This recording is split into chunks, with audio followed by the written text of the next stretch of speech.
नमस्कार। कैसे हैं आप सब? उम्मीद है आप सब बहुत अच्छे होंगे।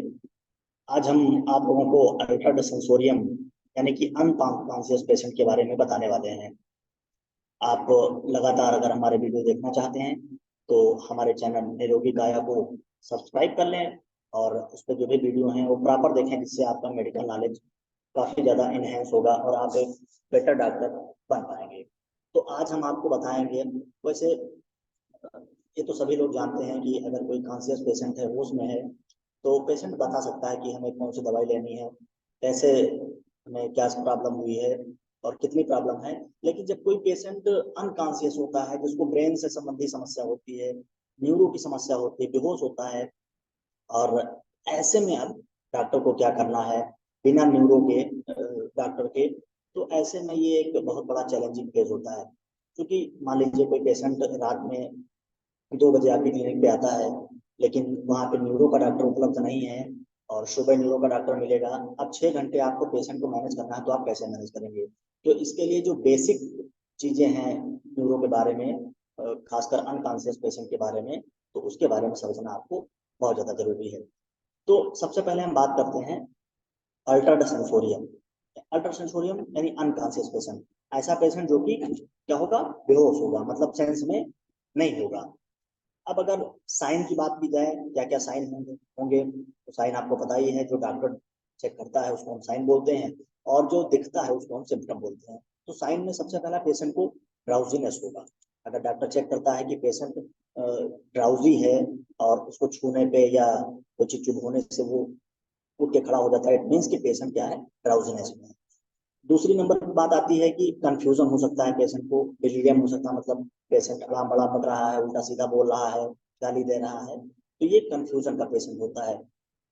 तीसरा होता है स्टूपर, यानी पेशेंट ना तो कंफ्यूजन में है ना तो ड्राउजीनेस में है वो, तो वो किस कंडीशन में हो सकता है, स्टूपर में हो सकता है, मतलब बहुत ज्यादा डीप स्लीप में हो सकता है पेशेंट। जब आप उसको कोई बहुत भारी चीज चुभवाएंगे या भारी चोट पहुंचाएंगे तब जाके पेशेंट उठेगा, तो उसको हम बोलते हैं स्टूपरस कंडीशन। और चौथा है आपका कोमा। एक पेशेंट कोमा में हो सकता है, कोई भी चीज चुभ होने पे या चोट देने पे पेशेंट वो उसमें नहीं आ रहा, तो उसको हम कोमा की कंडीशन बोलते हैं। आगे बात करते हैं डायग्नोसिस की, कि कोई अनकॉन्शियस पेशेंट है तो उसको आप कैसे डायग्नोस करेंगे। तो ये हमारे लिए सबसे चैलेंजिंग फेज रहता है न्यूरो के पेशेंट में। तो पहला है इसमें इंकेलोपैथी। कोई ऐसा पेशेंट है अल्ट्रा सेंसोरियम का, तो उसको हम बोलेंगे इंसेफेलोपैथी बोलेंगे, ठीक है। तो इसमें अगर काजेस की बात की जाए, कैसे पता करेंगे कि क्या समस्या हो सकती है, तो पहला है आपका ट्रॉमा।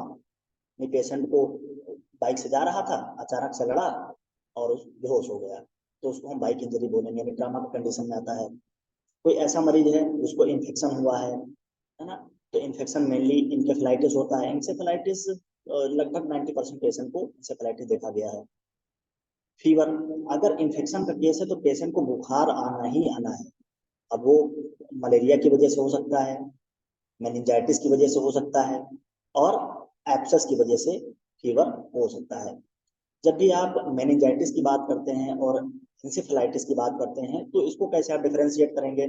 तो मेनिंजाइटिस का जो पेशेंट होता है उसको कभी भी सीजर्स नहीं आते हैं। चीज हमेशा याद रखना है कि मेनिंजाइटिस के पेशेंट को सीजर्स नहीं आते हैं, झटके नहीं आते हैं, क्योंकि मेनिंजाइटिस में पैरेंकाइमा इन्वॉल्व नहीं होती है। लेकिन इंसेफेलाइटिस के पेशेंट में सीजर्स आ सकते हैं, क्योंकि इसमें आपका ब्रेन का पैरेंकाइमा इन्वॉल्व होता है। आप जानते हैं कि जब तक पैरेंकाइमा इन्वॉल्व नहीं होगी तब तक किसी भी पेशेंट को झटके नहीं आएंगे, सीजर्स नहीं आएंगे। तीसरा जो हमारा काज है वो है वेस्कुलर इन्फेक्ट। वेस्कुलर यानी कि जो ब्रेन को ब्लड ले जाती हैं, और जो ब्रेन से ब्लड लाती हैं, यानी कि वेन और आर्टरी में अगर किसी प्रकार की समस्या है तो ये वेस्कुलर में आ जाएगा। तो इसमें आपका इन्फ्रैक्ट हो सकता है, ब्लीड हो सकता है आपको ब्रेन हेमरेज हो गया हो, सबड्यूरल हेमरेज हो गया हो। तो जब भी आप वेस्कुलर का पेशेंट होगा आपके पास, तो इसमें सडन की हिस्ट्री होगी, यानी पेशेंट को अचानक पता चला, बोले घर का जो अटेंडेंट है बोल रहा है कि डॉक्टर साहब खाना पीना खाया और अचानक से गिर गए, तो ये आपका सडन है ना, यानी कि वेस्कुलर का पेशेंट अचानक से पेशेंट को समस्या हुई है। फिर चौथा जो काज है वो है आपका मेटाबॉलिक डायबिटीज। मेटाबॉलिक यानी मेटाबॉलिज्म में अगर किसी प्रकार की समस्या है, तो ये एक अल्ट्रा सेंसोरियम का काज हो सकता है। तो पहला है इसमें आपका डायबिटीज मेलिटस, कोई ऐसा मरीज है जिसका शुगर लेवल ज्यादा रहता है, तो ऐसे में समस्या हो सकती है। दूसरा है हेपेटिक पेशेंट है, कोई लीवर की समस्या है उसको, तो भी अल्ट्रा सेंसोरियम हो सकता है। कोई रीनल की समस्या है, सोडियम पोटेशियम मैग्नीशियम में कुछ गड़बड़ हो रहा है, तो पेशेंट को अल्ट्रा सेंसोरियम हो सकता है।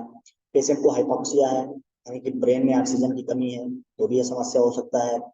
और इलेक्ट्रोलाइट डिस्टर्बेंस है अगर पेशेंट का, यानी कि पेशेंट सोडियम लेवल बहुत कम जा रहा है, पेशेंट का हाइपोनेट्रीमिया की कंडीशन है, तो ये भी एक काज हो सकता है आपका एंसेफेलोपैथी का। लेकिन आपको एक चीज बता दें कि जो मेटाबॉलिक काजेज होते हैं ये सेकेंडरी काजेज होते हैं, ये प्राइमरी काजेज नहीं है। मतलब कोई बीमारी रही होगी, पुरानी बीमारी, उसकी वजह से दिक्कत हुई, तो ये आपका क्या है, सेकेंडरी काजेज है। ठीक है। कोई ओल्ड एज पर्सन है, पांचवें अगर टॉपिक की बात करें तो ओल्ड एज पर्सन है, तो जब भी ओल्ड एज पर्सन हम आपके क्लिनिक पे या आपके हॉस्पिटल में आता है, तो जो कॉमन चीज होती है ओल्ड एज पर्सन में, वो होता है यूटीआई, यानी कि यूरिनरी ट्रैक्ट इन्फेक्शन। पेशेंट को अक्सर देखा गया है कि उसको यूटीआई होता है। हाइपोनेट्रीमिया का कंडीशन होती है, पेशेंट का जो किडनी वगैरह अच्छे से फंक्शन नहीं कर रहा होता ओल्ड एज की वजह से, तो हाइपोनेट्रीमिया की कंडीशन हो सकती है। अब कैसे हम इसको डायग्नोज करेंगे, तो आप नॉर्मल एक यूरिन आरएम करवा सकते हैं, उसमें आपको प्रोटीन और मसल दिख जाएंगे, इससे पता चल जाएगा कि पेशेंट को यूरिनरी ट्रैक इन्फेक्शन है, जैसे पेशेंट हाइपोनेट्रीमिया की कंडीशन में है और पेशेंट को बेहोशी आई है, कोमा आया है या स्टूपर आया है। तो ये कुछ चीजें थी जो कि काजेस थे आपके एंसेफेलोपैथी के। अदर की बात की जाए तो इसमें आपको कैंसर हो सकता है। कोई मरीज आया, पता चला लेकर कुछ आया था, लेकर कुछ गया, अब वो आया, उसकी जांच हुई, सिटी स्कैन एमआरआई हुआ, तो आप उसमें दिखा कि पेशेंट को बड़ा सा ट्यूमर है, कंफर्म हो गया कि पेशेंट को न्यूप्लास्टिक है, जॉब या घर पे इसका कोई इलाज नहीं है। ठीक है। अगला हम बोनस की बात कर लेते हैं कि 99% cause of infection is encephalitis. 99% काज जो होते हैं आपके अल्ट्रा सेंसोरियम के, वो होते हैं इन्फेक्शियस इंसेफेलाइटिस के। आपको बता दें कि इंसेफेलाइटिस हो, मलेरिया हो, मेनिंजाइटिस हो, या किसी अदर प्रकार का ब्रेन इन्फेक्शन हो, पेशेंट को फीवर की हिस्ट्री जरूर होगी, बुखार जरूर आएगा। तो इन्फेक्शन है, वहाँ क्या है, फीवर है। अगर ओल्ड एज अनकॉन्शियस पेशेंट है या बूढ़ा व्यक्ति है, तो हमेशा उसको यूटीआई सस्पेक्ट करना चाहिए, पेशेंट को हाइपोनेट्रीमिया सस्पेक्ट करना चाहिए कि इस पेशेंट को हो सकता है हाइपोनेट्रीमिया हो। बाकी फर्दर डायग्नोसिस आप करेंगे। तो ये आपका पार्ट 1 है। पार्ट 2 हम किसी अगले वीडियो में डिस्कस करेंगे, जिसमें हम आपको मैनेजमेंट के बारे में बताएंगे कि अगर ये चीजें हैं तो इनको हम कैसे मैनेज करेंगे, कि कैसे किसी पेशेंट को होश में लाएंगे।